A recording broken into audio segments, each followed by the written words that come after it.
मुअज़्ज़िज़ सामीन, असातिज़ा इकराम और मेरे प्यारे भाइयों और बहनों, अस्सलाम वालेकुम व रहमतुल्लाहि व बरकातुहू।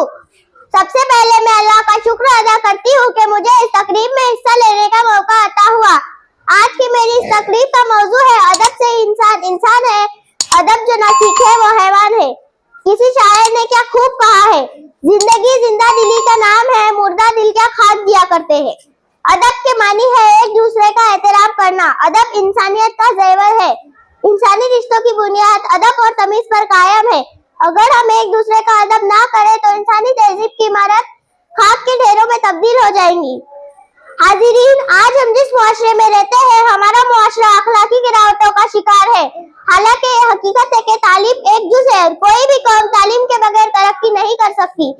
आज के मुआशरे में हम देखते हैं जगह जगह तालीमी इदारे, स्कूल, यूनिवर्सिटियां, कॉलेज नजर आते हैं। इसके बावजूद भी हमारे बच्चे अखलाकी गिरावटों का शिकार है, बहुत ज्यादा डिप्रेशन का शिकार है, मायूसी का शिकार है। नौजवान ये समझते हैं कि तालीम नौकरी हासिल करने का मकसद है।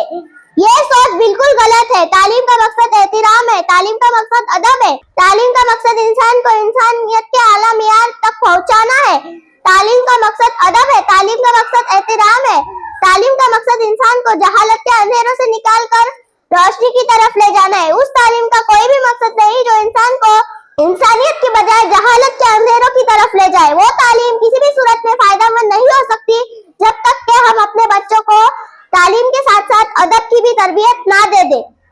आखिर में अल्लाह से मेरी ये दुआ है, हम सबको अच्छे अखलाक का हामिल बनाए और हम जिस मकसद में कामयाब होना चाहते हैं उस मकसद में हमें कामयाबी से नवाजे। आखिर में इतना ही कहूंगी, मंजिल से आगे बढ़कर तू मंजिल तलाश कर, मिल जाए तुझको दरिया तो सब अंदर तलाश कर। हर शीशा टूट जाता है पत्थर की चोट से, पत्थर ही टूट जाए वो शीशा तलाश कर।